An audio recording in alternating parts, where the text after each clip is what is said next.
करता हूँ अल्लाह ताला के बाबरकत तौक़ीफ़ खाना में एक अच्छा इदारा होगा, लेकिन उसके नाम पर कुछ बहुत सारी जगहों से फंड्स किया और इन तमाम लोगों के जो डोनर्स ने जवाब दिए वो तमाम तहरीरी तौर पे मेरे पास मौजूद हैं। और जब भी पीटीआई या शौकत खानम इसको चैलेंज करने की वो करेगी किसी भी प्लेटफॉर्म पे, तो मैं ये पेश जिस किसी ने भी चोरी की होगी सुबह तक ये तिनका उसका 1 इंच तक बढ़ जाएगा। यहाँ पे आप किसी को किसी भी वक्त सर्टिफिकेट भी दे सकते हैं सदाकत और अमीन का, यहाँ बंदी नहीं लगनी चाहिए किसी भी पार्टी को उसका जमहूरी हक देना। सियासत करने के लिए फरिश्ते नहीं आएंगे इस मुल्क में।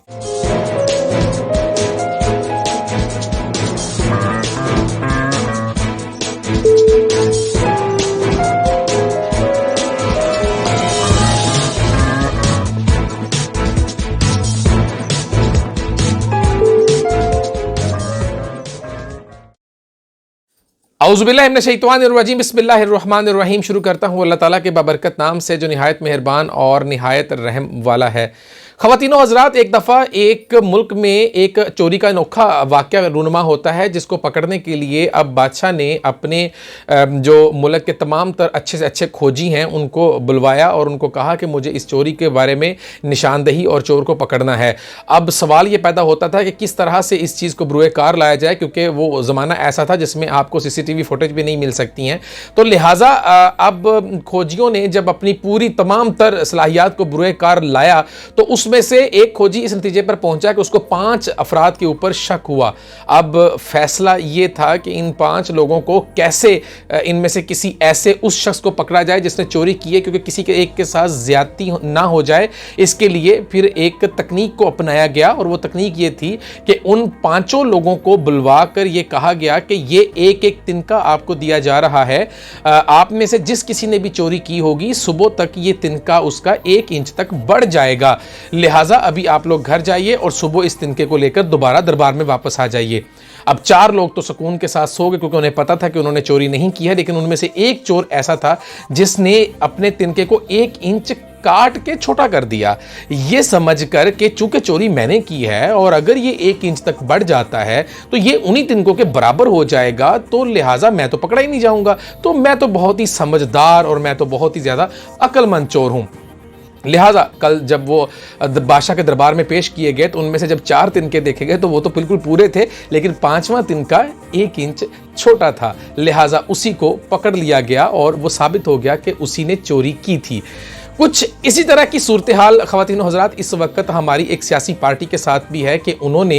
अपने तिनके को 1 इंच काट लिया है। अब उनसे जो सबसे ज़्यादा मुश्किल तरीन मरहला है वो ये है कि उनका तिनका अब बढ़ नहीं रहा है। अब उनको अपने इस बिखेरे हुए मामलात और अपनी इस की हुई हरकत को समेटा नहीं जा रहा। अब वो ये चाहते हैं कि या तो बाकी जमातों के जो तिनके हैं वो भी 1-1 इंच तक काट दिए जाएं ताकि फिर ही हम सब लोग बराबर हो सके और उनके फैसले भी एक साथ सुना दिए जाएं। हालांकि वो 4 साल तक बरसरे इक्तदार रहे हैं और 4 साल तक बरसरे इक्तदार रहने के बावजूद भी अगर उनको ये लगता था कि वो बिल्कुल सही हैं और उनकी कोई गलत किस्म की ममनुआ फंडिंग नहीं हुई है तो वो अपने दौरे इक्तदार में फैसला सुनवा सकते थे और दूसरी पार्टीज का फैसला भी वो उस वक्त करवा सकते थे, क्योंकि हर चीज जो थी वो उस वक्त तहरीक इंसाफ के इशारों के ऊपर ही हो रही थी। जाहिर सी बात है इमरान खान साहब को सिर्फ वही लोग अच्छे लगते हैं, वही सहाफ़ी अच्छे लगते हैं, वही पॉलिटिशियन अच्छे लगते हैं, वही टिकटॉकर्स अच्छे लगते हैं, वही यूट्यूबर्स अच्छे लगते हैं, वही व्लॉगर्स अच्छे लगते हैं, वही उनको जो है वो तमाम लोग अच्छे लगते हैं जो सिर्फ उन्हीं के इशारे पे चलते हैं, जो सिर्फ उन्हीं की बात करते हैं, जो जिसको वो पसंद करते हैं बस वही उनकी पसंद है, जिसको वो गलत समझते हैं वो दुनिया में गलत हो जाता है। ये भी एक शिर्क है। ये जो अभी बिके हमारे लोग भेड़ बकरियों की तरह, ये भी शिर्क है, क्योंकि अल्लाह अल हक। शिर्क की डेफिनेशन की बात आ जाए तो वो उसकी तमाम तर जो तशरीहात हैं वो इमरान खान साहब के पास हैं। मजहब की तशरीह करने की बात आ जाए तो उसकी तमाम तर तशरीहात इमरान खान साहब के पास हैं। आइन की तशरीह करने की बात आ जाए तो उसकी तमाम तर सलाहियात इमरान खान साहब के पास हैं। किसी को अगर किसी दूसरे मुल्क में जाकर किसी को ये साबित करना हो कि दूसरी जो हमारे मुल्क में कुछ ऐसी पार्टीज थी जो कि जिनसे डरते थे लोग, No government has done before. And I'll give you an example that there was this case of Asia Bibi. She was this Christian woman who was jailed, and no judge would try them because of blasphemy, and because of the strength of one particular group which had the previous government was held hostage by the group. They came in and they literally blocked the roads.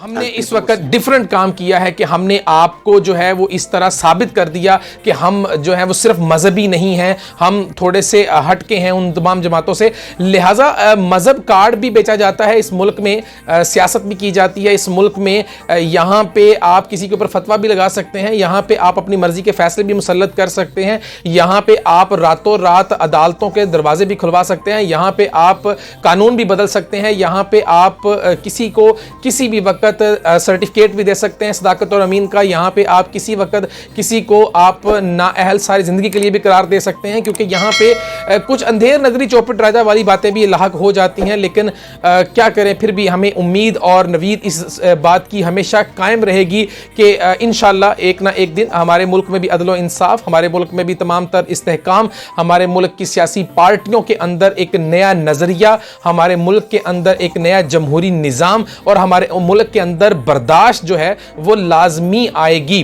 अब सवाल ये पैदा होता है कि जिस तरह से इमरान खान साहब की पार्टी ने इलेक्शन कमीशन के दफातर या इलेक्शन कमीशन के दफ्तर के बाहर जो एहतजाज की कॉल दी है या एहतजाज करने का जो सिलसिला उन्होंने फैसला किया था, अब उसको जो उन्होंने बरकरार रखा हुआ है, तो महज ये एक तसादुम की फ़ज़ा है जो कि पीटीआई की, मैं समझ रहा हूँ कि उनकी सियासत में ये चीज़ उनके साथ तकरीबन कहीं ना कहीं जुड़ी रही है। फवाद चौधरी साहब जो कभी 61 वोट भी लेते रहे हैं, कभी 81 वोट भी लेते रहे हैं, फवाद चौधरी साहब जो अपना इलेक्शन भी हारते रहे हैं, बिल आखिर तमाम जमातों के साथ जुड़ने के बाद, तमाम जमातों के साथ वो मुंसलिक रहने के बाद जब वो किसी भी पार्टी से नहीं जीत सके, तो फिर बिल आखिर एक तहरीक इंसाफ ही ऐसी पार्टी थी, चूँकि उस वक्त सिर्फ तहरीक इंसाफ जो चाहती थी वो हो सकती थी, क्योंकि उनके ऊपर जो है वो हर तरह की इन बातें की जाती थी कि उनको जितवाना कोई मुश्किल काम नहीं है। उसी वक्त वो जीत पाए। तो फवाद चौधरी साहब ने आज एक बहुत ही तकब्बुराना, और वही जो गरूर और तकब्बुर हमेशा से वतीरा रहा है इस पार्टी का, उसमें आकर उन्होंने कहा है कि ये क्या हैं, ये क्या लोग हैं, इनको हम क्या समझते हैं, ये 65 सीटें लेने वाले लोग, ये हमारी पार्टी को बारे में बातें करते हैं, हम इनको क्या जानते हैं। तो फवाद चौधरी साहब देखिए, आप वो सुबह के तख्त नशीन शाम को क्या से क्या हो जाते हैं, तो ये बात तो आपको भी बहुत अच्छी तरह से पता है कि इन्हीं 65 जमातों ने ही, इन 65 मेंबरान वाली पार्टीज ने ही आप लोगों को मिलकर निकाला है। और अगर आप 65 पार्टीज वालों का ही नाम ले रहे हैं तो आप 65 का नाम ना ही लें तो बेहतर है, क्योंकि आप सिर्फ और सिर्फ मौलाना फजलुर रहमान साहब का ही नाम ले लेते तो अच्छा था कि मौलाना फजलुर रहमान साहब ने हमें निकाल दिया, क्योंकि किसी एक पार्टी को तो आप क्या ही नहीं सकते, पीडीएम में तो तमाम जमातें शामिल हैं। अब सवाल ये पैदा होता है कि आप लोगों में इतना गरूर और तकब्बुर किस वजह से है, आप लोग मुफाहमत की सियासत के ऊपर क्यों नहीं आते हैं। हमेशा आप लोगों ने यही क्यों समझा है कि जो हम चाहें वही होना चाहिए, जिसको हम चाहें कि हम ये ऐसा नहीं होना चाहता, ऐसा नहीं होना चाहिए। ये कैसे पॉसिबल है? आपने अपनी मर्जी के फैसले लेने के लिए अदालतों के ऊपर दबाव डाला, आपने अपनी मर्जी की जो है वो अपने फैसले लेने के लिए आपने इदारों के इस्तेमाल करना शुरू किया, आपने जब दिल चाहा इदारों को गालियां भी निकालनी शुरू कर दी, आपने जब दिल चाहा आपने शहबाज गिल जैसे बहुत ही ज़्यादा पढ़े लिखे और बावकार और इस दुनिया के जितने भी तालीमी इदारे हैं उन तमाम तालीमी इदारों के सरबराह शहबाज गिल साहब को आपने हम लोगों के ऊपर मुसल्लत कर रखा है, जिस तरह की ज़ुबान वो इस्तेमाल करते हैं। तो आप खुदारा आप थोड़ा सा अपने आप को झुका लीजिए और अब इन बातों से बाहर निकल आइए। ये इस वक्त जो वक्त है ये इन ऐसी बातें करने का नहीं है। आपको अगर सरवाइव करना है, बज़ाहिर हम भी आपके साथ हैं इस मामले में, हम भी कहते हैं किसी एक पार्टी के ऊपर पाबंदी नहीं लगनी चाहिए, किसी भी पार्टी को उसका जमहूरी हक देना चाहिए। अगर कोई एक शख्स या एक ऐसा फर्द वाहिद जिसने गलती की है और जिसका एफिडेविट भी साथ में लगा हुआ, क्योंकि जिसको सर्टिफिकेट का नाम दिया जा रहा है इलेक्शन कमीशन में, अगर नाअहली की तक बात जाती है तो इसमें कोई मजायका नहीं है। जब नवाज शरीफ को नाअहल कर दिया गया तो क्या मुस्लिम लीग नवाज खत्म हो गई थी? तो ऐसा तो नहीं होना चाहिए, ये चीज़ सबसे पहले ख़त्म हो जानी चाहिए। शेख रशीद साहब कहते हैं कि अगर उस दिन इमरान खान साहब लॉन्ग मार्च की कॉल को मौखर ना करते तो खून ही खून होता हर तरफ। तो मुझे समझ में नहीं आता कि इतने ज़ीरक सियासतदान हैं बहुत ही ज़्यादा समझदार और तमाम पार्टीज़ और जो दूसरों को कहते हैं कि GHQ के गेट नंबर 4 से आए हैं। मैं समझता हूं कि अभी वो एक इंटरव्यू में भी कह रहे थे कि मुझे तो इमरान खान ने रोका हुआ है कि अगर मैं गाड़ी स्टार्ट करके चला जाऊं तो मैं जाके अगर उनको कह दूं तो वो मेरी बात मान लेंगे। तो उनको ऐसी बातें करनी जेब नहीं देती हैं। बहुत ही अच्छे सियासतदान हैं, लेकिन खुदारा आप इस वक्त इन तमाम लोगों को इकट्ठा करने में, इन तमाम लोगों को यकजा करने में, इस मुल्क के मफाद की खातर आप कोई किरदार अदा करें तो समझ में आती है बात, इंतशार की सियासत से गुरेज किया जाए। तीनों हजरात, सियासत में आपको ऐसे ही लोग मिलेंगे, आपको ऐसे ही लोगों का सामना करना पड़ेगा। आपको तमाम लोग, आपको सियासत करने के लिए फरिश्ते नहीं आएंगे इस मुल्क में। इस मुल्क में अगर आप ये समझते हैं कि फरिश्ते आकर सियासत करेंगे तो ये तो मुमकिन नहीं है। 70-75 साल हो चुके हैं इस मुल्क में, कभी भी कोई भी सियासतदान ऐसा आपको नहीं मिला है, बकौल सुप्रीम कोर्ट के भी, कि अगर हम 62(1)(f) की तशरीह करने के लिए चले जाएं या हम लोग इस मुल्क में सादिक और अमीन के सर्टिफिकेट देना शुरू कर दें तो सिवाय सिराजुल हक के शायद कोई भी ना हो। तो बज़ाहिर तो ये चीज़ें नज़र आ रही हैं कि सियासतदान सारे दूध के धुले हुए नहीं हैं। हम तमाम लोग अगर हम अपने इर्द गिर्द देखें, बिजनेसमैन कम्युनिटी है, चाहे वो कोई सहाफ़ी कम्युनिटी है, चाहे वो कोई भी किसी भी किस्म की इंडस्ट्री है, चाहे वो कोई इदारे हैं, हर जगह पे कहीं ना कहीं ऐसे लोग शामिल हैं जिनसे गलतियां और कोताहियां होती हैं। हमारे अपने ही लाए हुए लोग, एक दिन हमें अपना जो है वो उन्हीं को हमें झीलना भी पड़ता है। और ख़वातीन और हज़रात, यहाँ पे मैं आपको एक चीज़ और भी बताता चलूँ कि जो दी न्यूज़ के सहाफ़ी हैं फ़खर दुरानी साहब, उनकी एक बहुत ही ज़्यादा तहलका खेज़ उनकी एक रिपोर्टिंग है, जिसमें उनकी एक न्यूज़ के मुताबिक शौकत खानम, जो कि एक चैरिटी इदारा है जिसमें अगर लोगों का बकौल शौकत खानम के लोगों का फ्री इलाज किया जाता है, उसकी यकीनन उसकी खिदमात के बारे में कोई दूसरी राय हम लोग नहीं कायम करना चाहते हैं। बिल्कुल शौकत खानम एक अच्छा इदारा होगा, लेकिन उसके नाम पर कुछ बहुत सारी जगहों से फंड्स इकट्ठे किए गए। लेकिन जब उन लोगों से पूछा गया तो उन लोगों को तो इस बात के बारे में पता भी नहीं था कि उनके फंड को कहां पे इस्तेमाल किया गया। लेकिन जब उस फंड्स के बारे में उन्होंने पूरी एक मुकम्मल तहकीक की तो उस तहकीक के मुताबिक जो तकरीबन काफ़ी सारा जो फंड है वो एक सियासी पार्टी ने अपने मकासद के लिए इस्तेमाल किया। जनवरी में ये स्क्रूटनी कमेटी की रिपोर्ट जारी की तो उस रिपोर्ट में PTI ने एक लिस्ट जमा कराई थी 1400 से ज़ायद अपने डोनर्स की, जिसमें PTI ने ये क्लेम किया था कि ये हमारे डोनर्स हैं जिन्होंने पार्टी को डोनेशंस दिए थे। जो $500 या $1000 वाले थे उनसे रब्ता किया और इन तमाम लोगों के जो डोनर्स ने जवाब दिए वो तमाम तहरीरी तौर पे मेरे पास मौजूद हैं। और जब भी PTI या शौकत खानम इसको चैलेंज करने की वो करेगी किसी भी प्लेटफॉर्म पे तो मैं ये पेश करूंगा। एक सरप्राइजिंग है कि कैसे एक पॉलिटिकल पार्टी इसको अपनी फॉरेन फंडिंग को डाइवर्जन के लिए इस्तेमाल करिए कि शौकत खानम का नाम लिया जा रहा है। हमने आज भी अपनी खबर में ये दोबारा से ये कहा है कि ये खबर बेसिकली PTI की फॉरेन फंडिंग के हवाले से थी और उस लिस्ट पे बेस कर रही है जो कि पार्टी ने जमा कराई है इलेक्शन कमीशन को, ना कि शौकत खानम अस्पताल की तरफ से ये जमा की गई है। अब जाहिर सी बात है, खैराती इदारों को चलाने के लिए अगर रकूम को आप अपने सियासी मकासद के लिए इस्तेमाल करना शुरू कर देंगे तो फिर आप रियासत मदीना कैसे बनाने निकले हैं? आप रियासत मदीना बनाने तो निकले हैं, लेकिन आपको सबसे पहले ये तो समझना चाहिए कि जिन गरीबों के नाम पर आपने पैसा इकट्ठा किया है उनके इलाज के लिए और उनकी तमाम तर खिदमात को बरूए कार लाने के लिए आपने जिन लोगों के साथ आपने बहुत स्ट्रगल करके पैसा इकट्ठा किया, अगर आप उसको अपनी सियासी पार्टी के लिए लगाएंगे और बाद में फिर उन्हीं लोगों को नवाजने की भी तैयारियां करेंगे कि मैं जब हुकूमत इक़्तिदार में हम लोग आ जाएंगे तो हम आपको जो है वो होटल बनाने के लिए भी हम आपके लिए राह हमवार कर देंगे, हम आपको ठेकाजात भी देना शुरू कर देंगे। ख़वातीन और हज़रात, इमरान खान साहब की सियासत का आगाज़ जिस तरह से होता है वो किसी से ढका छुपा नहीं है। वो एक उसमें कोई दूसरी राय नहीं है कि उन्होंने बहुत मेहनत की है, उन्होंने बहुत स्ट्रगल की है। उनके बारे में ये भी कहा जाता था कि वो शायद कभी अपनी सीट भी ना जीत सकें, लेकिन एक वक्त आता है कि वो इस मुल्क के वज़ीर आज़म भी बन जाते हैं। लेकिन ये उसी तरह की मिसाल है जिस तरह से आसफ़ अली ज़रदारी साहब को जेलों में कैद रखा गया लेकिन वो एक दिन मुल्क के प्रेसिडेंट भी बन गए। तो इमरान खान साहब ने जो अपने कैरियर का आगाज़ किया था, लेकिन उसका जो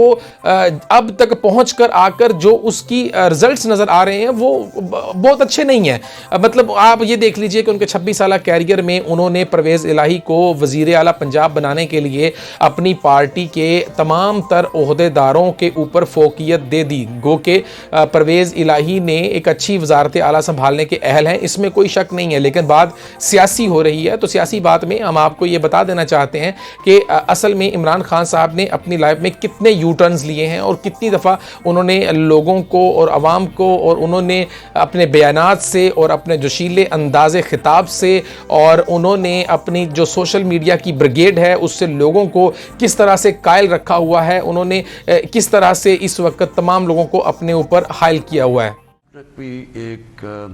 पाकिस्तान का वो समझे कि वो टैलेंट था फाइनेंशियल वर्ल्ड के अंदर, जो जितना वो ऊपर जाता रहता उसने हमें फ़ायदा पहुंचाना था। मैं इसे 20-25 साल से जानता हूं आरिफ नकवी को। आरिफ नकवी की बहुत ट्रेजेडी है, तो इसके ऊपर अभी इल्ज़ाम लगे हुए हैं, अभी इसका अदालत में केस नहीं चला, थोड़े से मनी लॉन्ड्रिंग का हुआ और सारा बैंक बैठ गया, उनके पास एसेट भी थे। अब आरिफ नकवी का भी जहां तक मैं जानता हूं कोई लॉस किसी को नहीं हुआ, पैसे सबको मिल गए हैं, कोई उसपे इरेगुलरिटी। कहा गया जी उसकी दौलत में 3 साल में बड़ा इजाफा है। आप सिर्फ ये चेक कर लें कि रियल एस्टेट में पिछले 3 साल में जो पैसा बना है वो पाकिस्तान की तारीख में नहीं बना। रियल एस्टेट के अंदर जिस तरह का पैसा आया है, ये जरा जितने भी रियल एस्टेट के लोग हैं उनसे जरा पूछें तो सही कि उनकी दौलत में कितना इजाफा हुआ, तो ये कोई क्राइम तो नहीं है। बिल्कुल इसी तरह से इमरान खान साहब जब परवेज़ मुशर्रफ के हक में रेफरेंडम करवाना चाहते थे तो उस वक्त इमरान खान साहब बिल्कुल आगे थे और परवेज़ मुशर्रफ की हिमायत करते थे, लेकिन फिर हमने देखा कि परवेज़ मुशर्रफ के भी वो किस तरह से खिलाफ हो गए। चौधरी परवेज़ इलाही से पूछना चाहता हूँ कि जब एक आर्मी चीफ जलसे कर रहा है तो उसकी वो पॉलिटिक्स नहीं नज़र आ रही उसको इसलिए नहीं नज़र आ रही कि इनकी सारी जो पॉलिटिक्स है वो इस्टेब्लिशमेंट के साथ है, और इनकी इसलिए पॉलिटिक्स इस्टेब्लिशमेंट के साथ है कि इन्होंने जो दौलत और करप्शन के पैसा बनाया हुआ है वो तभी बच सकता है कि अगर ये आर्मी के साए के अंदर रहें और एक डिक्टेटर के साथ हिमायत करें। एक फौजी आमिर है, वो वाजे कर चुका है कि वो पाकिस्तान में पावर नहीं छोड़ने के लिए तैयार। मीनारे पाकिस्तान के अंदर जो जलसा हुआ वहाँ परवेज़ इलाही ने कहा कि जनरल साहब इस बारी नहीं अगली बारी भी हम आपको वर्दी में एक्सेप्ट करने के लिए तैयार है, तो ये तो वाजे है कि इन्होंने छोड़ना नहीं है। मैं समझता हूं कि जो जनरल मुशर्रफ के हिमायती थे ये कोलैबोरेटर्स थे, इन्होंने पाकिस्तान की बर्बादी में पूरी तरह कोलैबोरेट किया। आपने पाकिस्तान में लोटा कल्चर देख चुके हैं आप कि सारी की सारी पार्टीज इधर से उधर डामाडोल जा रही है, कोई इधर जा रहा है कोई उधर जा रहा है, इनके पेट्रियट्स निकल आए, उधर से पूरी काफली नून के अंदर से निकल आई, पावर के ही ना। अब फिर अभी जनरल मुशर्रफ हिलेंगे, अभी आप देखना और हरकत हो। बिल्कुल इसी तरह से इमरान खान साहब ने, जो कि माजी में परवेज़ इलाही साहब को एक बहुत बड़ा डॉक्टर कहा करते थे, लेकिन अचानक उनके मुंह से जो है वो डॉक्टर की बजाय डाकू निकल गया, तो उनकी बारे में क्या राय थी या उनके बारे में वो क्या कहा करते थे, ज़रा ये भी सुन लीजिए। परवेज़ इलाही जो इस पंजाब का सबसे बड़ा डाकू है, क्या जनरल मुशर्रफ को नहीं पता कि चौधरी परवेज़ इलाही एक डाकू है? एक सवाल में एक हमारे मुल्क के बहुत ही नामवर सहाफ़ी ने जब उनसे ये बात पूछी कि आपने ये जो है वो ये बात क्यों कही है, तो उसके बारे में उन्होंने कैसे जवाब दिया, ज़रा ये भी सुन लीजिए। से आप ऑन रिकॉर्ड मौजूद हैं, परवेज़ इलाही को आपने पंजाब का सबसे बड़ा डाकू कहा और उसके बाद उनको कोलिशन में डाल दिया, ये कॉम्प्रोमाइज़ था? चले और बात करें, हर सवाल का जवाब। नवाज शरीफ साहब के बारे में इमरान खान साहब के माजी में जो रिमार्क्स हुआ करते थे और शहबाज शरीफ साहब के बारे में जो रिमार्क्स हुआ करते थे, ज़रा वो भी सुन लीजिए और आपको अंदाज़ा हो जाएगा। मुशर्रफ के नीचे नवाज शरीफ को कभी भी इंसाफ नहीं मिल सकता था। यहाँ तारीख है पाकिस्तान की कि मिलिट्री डिक्टेटर छोड़ें, जो डेमोक्रेट्स हैं उनके नीचे ऑपोजिशन को इंसाफ नहीं मिलता। और दूसरी चीज, जो भी उनके ऊपर केसेस किए जा रहे थे जनरल मुशर्रफ से, क्योंकि जनरल मुशर्रफ एक उनका वेस्टेड इंटरेस्ट था कि नवाज शरीफ किसी तरह डिस्क्वालीफाई हो, क्योंकि वो उन्होंने पावर लेनी थी, तो उन्होंने तो नवाज शरीफ को तो ये चीज होगी कि उसको यहाँ इस मुल्क के अंदर ना इंसाफ मिल सकता है और वो जेल में, जाहिर है क्या सर्कमस्टांसेस होंगे हम नहीं जानते। मियां शहबाज साहब आपको भी खुशामदीद कहते हैं और माशाल्लाह भी आपकी ऑर्गेनाइजेशनल स्किल्स भी हमने देख ली हैं, आपका बहुत बहुत शुक्रिया। मैं अपनी तकरीर पहले शुरू करता हूं, मियां मोहम्मद नवाज शरीफ को मुबारक देता हूं कि उन्होंने जो एपीसी में कामयाबी हासिल की, और वो कामयाबी ये थी कि इन्होंने पाकिस्तान में एक हकीकी जमहूरियत के लिए जो जद्दोजहद करने के लिए जमातें थी उन सबको इकट्ठा कर दिया। और वैसे मियां साहब, आपको एक मैं बात कह दूं कि जनरल मुशर्रफ आप पे काफी मेहरबान रहा है। वो मेहरबान ऐसे रहा है कि उसने आपकी पार्टी के सारे 2 नंबर लोटों को उठा के काफली पे डाल दिया, यानी कि उसने वो काम किया आपकी पार्टी के के लिए जो आप खुद भी नहीं कर सकते, आपकी पार्टी को साफ कर। जनरल मुशर्रफ ने करप्शन के ऊपर हाथ हौला इसलिए नहीं किया, उन्होंने नैब को इस्तेमाल किया एक पार्टी बनाने में, उन्होंने नैब को इसलिए नहीं इस्तेमाल किया करप्शन खत्म करने में, उन्होंने ये जो कॉम्प्रोमाइज की करप्शन करप्ट लोगों से पावर में आने के लिए जो हर कोई करता है। जहांगीर तरीन साहब, जिनके बारे में जाहिर सी बात है आप सब लोग जानते हैं कि जिन्होंने तहरीके इंसाफ को यहाँ तक लाने में और तहरीके इंसाफ को यकजा करने में और तहरीके इंसाफ को इक़्तिदार की कुर्सी में बिठाने में बहुत अहम किरदार अदा किया और अपने जहाज़ को चलाया, जैसे कि वो अपनी लोगों के साथ खिताब में बता भी चुके हैं। तो उनके बारे में उनका क्या राय थी, ज़रा ये भी सुन लीजिए। मुझे ये बताएं कि फिर अदालत ने क्यों नहीं कुछ कहा? जाहिर है उन्होंने वापस कर दिए पैसे। जहांगीर तरीन का बड़ा वैलिड एक्सप्लेनेशन था और उन्होंने मैंने तो उसके ऊपर तो नहीं निकाला ना, अदालत ने तो ट्रस्ट की इंटरप्रिटेशन पर निकाला है, मैं तो उसकी बात कर रहा हूं। देखो क्या उसने उसे फायदा उठाया है, मैंने तो सिर्फ जो पढ़ा है, सिर्फ जो मैं ऑनेस्टली इसके ऊपर। लेकिन फिर वो वक्त भी आया कि आपने देखा कि आहिस्ता आहिस्ता तमाम लोगों को पार्टी से भी अलग कर दिया जाता रहा है, चाहे वो ओवन चौधरी हों, अकबर वैस अकबर हों या वो जहांगीर तरीन हों। अभी आज KPK से एक MPA ने बहुत शकूक व शबात और बहुत गिले शिकवे और बहुत सारे इंकशाफात कर दिए हैं। उन्होंने ये भी कहा कि पेशावर और KPK में इदारों को बनाने की बात की गई थी लेकिन तबाह कर दिया है। रियासत मदीना बनाने निकले थे लेकिन इन्होंने बिल्कुल हमें बुरा हाल कर दिया है। मईशत का, हर चीज़ का इन्होंने हमारे लिए बहुत बुरा हाल करके गए हैं कि हमें अब समझ आनी शुरू हो गई है कि असल में हुआ क्या था। तो अब आज जो है वो तहरीके इंसाफ ने ये इलेक्शन कमीशन के बाहर एहतजाज करने की जो कॉल दी है, बज़ाहिर तो उसको पुरअमन एहतजाज का नाम दिया गया है, लेकिन अब उसमें क्या होता है और क्या नहीं होता है लेट्स सी, ये वक्त आने पे पता चलेगा। इसके अलावा आपको एक और भी ख़बर यहाँ पर देते जाएँ कि हनीफ अब्बासी ने जो पटिशन दायर की थी इमरान खान साहब की नाअहली के ख़िलाफ़, जिसमें एक तो उन्होंने ये फ़ॉरेन फंडिंग केस के हवाले से भी उन्होंने बात की थी और नाअहली के बारे में भी उन्होंने कहा था कि ये भी सदाकत और अमीन नहीं है। तो उस वक्त अदालत ने उनकी जो नाअहली की दरख्वास्त उन्होंने उस वक्त की थी उसको तो खारिज कर दिया था, लेकिन उन्होंने जो फॉरेन फंडिंग वाला केस था वो इलेक्शन कमीशन को भिजवा दिया था और साथ में ये भी अपने फैसले में बकौल हनीफ अब्बासी के ये लिखा हुआ है कि अगर ये इलेक्शन कमीशन से साबित हो जाते हैं कि इन्होंने गलती की है तो ये नहीं कहा कि उसके ऊपर तहकीकात की जाएंगी या उसको देखा जाएगा या देखते हैं कि इलेक्शन कमीशन क्या फैसला देता है। बकौल हनीफ अब्बासी के उसके रिपोर्ट में ये लिखा हुआ है कि अगर इलेक्शन कमीशन इनके खिलाफ फैसला देता है या इलेक्शन कमीशन में ये साबित हो जाता है कि इन्होंने ये ममनुआ फंडिंग ली है तो इनको सज़ा दी जाएगी। अब यहाँ पे जो वर्ड सज़ा का इस्तेमाल हुआ है बकौल हनीफ अब्बासी साहब के, तो ये बज़ाहिर तो अगर सुप्रीम कोर्ट की अपनी ही ये उनकी अपनी ही रिमार्क्स हैं तो फिर सुप्रीम कोर्ट को अपने ही रिमार्क्स का दिफा करने में थोड़ी मुश्किलात पेश हो सकती हैं। लिहाजा अब देखना यह है कि आने वाले दिनों में सुप्रीम कोर्ट के पास जब ये केस जाता है, जैसा कि शेख रशीद साहब भी कह सकते हैं कि ये तो अदलिया में चला गया, अब तो ख़त्म हो गया। मतलब समझ में ये बात नहीं आती है कि शेख रशीद साहब जैसे ज़ीरक सियासतदान अगर उठकर ये बात कहें कि ये केस तो अदालत चला गया तो ख़त्म हो गया। मतलब उन्होंने क्या इस वक्त रिमार्क्स दिए हैं और उन्होंने क्या परसेप्शन दी है कि अदालत में केस चले जाने का मतलब केस का ख़त्म हो जाना। मतलब क्या उनको ये लगता है कि अगर अदलिया में केस चला जाए तो वो तहरीक इंसाफ के हक़ में आएगा? अगर ये परसेप्शन वो देना चाहते हैं तो क्यों देना चाहते हैं? वो इदारों को मतनाज़िया क्यों बनाना चाहते हैं? कभी वो बयान देते हैं कि मैं अगर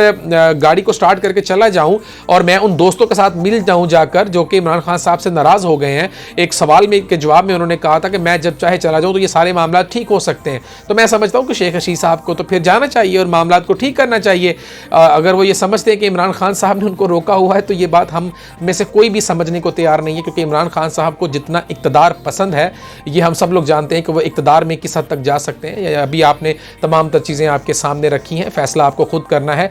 ममनुआ फंडिंग जो कि इलेक्शन कमीशन की रिपोर्ट के मुताबिक ये साबित हो चुका है कि ये ममनुआ फंडिंग थी, ये नहीं होनी चाहिए थी। लेकिन जो एक तासुर दिया जाता था कि एक मुल्क का साबिक वज़ीर आज़म जब ईवान इक़्तिदार से निकला था तो एक डायरी लेके निकला था और वो एक शख्स और PDM की 14 जमातें, तो मैं समझता हूँ कि अगर इसी परसेप्शन को लेकर आगे जाया जाए तो फिर ये भी कहा जा सकता है कि एक तरफ तो 35 ममालिक जो हैं वो हैं जिन्होंने फंडिंग की है और एक तरफ मैं समझता हूँ कि अकेला पाकिस्तान है जिसकी कुछ सियासी जमातें हैं जो हैं वो इस चीज़ के ख़िलाफ़ नमर्द-ए-ज़मा हैं कि हम लोग किस तरह से इसको लड़ना है, हमने किस तरह से इस मुल्क की बका की जंग लड़नी है। अब फैसला आने वाले दिनों में होगा, तभी पता चलेगा बज़ाहिर तो तकरीबन अगर हमें अपने आप में ही समझना है तो हमें पता है कि कौन इस वक्त कहाँ पे गलत है, लेकिन मैंने फिर भी जैसा कि आपके कल वाले वीलॉग में भी कहा था कि यहाँ पे फैसले कहाँ से होते हैं, कौन करता है, किस वक्त करते हैं, किस वक्त किए जाते हैं, किस वक्त बदल जाते हैं, किस वक्त जहनों में क्या से क्या रंग भर दिया जाता है और किस वक्त किसका क्या मूड हो तो उसी के मुताबिक फ़ैसले होते हैं। तो लिहाजा ये सब कुछ कहना कबल अज़ वक्त है कि कब क्या फ़ैसला आता है, क्योंकि हमें नहीं पता। हर चीज़ जो है यहाँ पे उस तरह से अगर होना शुरू हो जाए जिस तरह से डेमोक्रेटिक कंट्रीज़ में होती है तो फिर हम ये समझ सकते हैं कि वेस्टर्न जो कंट्रीज़ हैं उनकी मईशत की मिसालें देने वाला हमारा मुल्क का साबिक वज़ीर आज़म, और साबिक वज़ीर आज़म के बारे में ये कहने वाला कि उनके ऊपर सिर्फ एक गलत बयानी के ऊपर उन्होंने इस्तीफ़ा दे दिया। तो मैं समझता हूँ कि अगर इतने बड़े एलिगेशन लगे हैं तो उनको पार्टी सदारत से इस्तीफ़ा देकर उनको अपने आप को अगर वो पेश करते हैं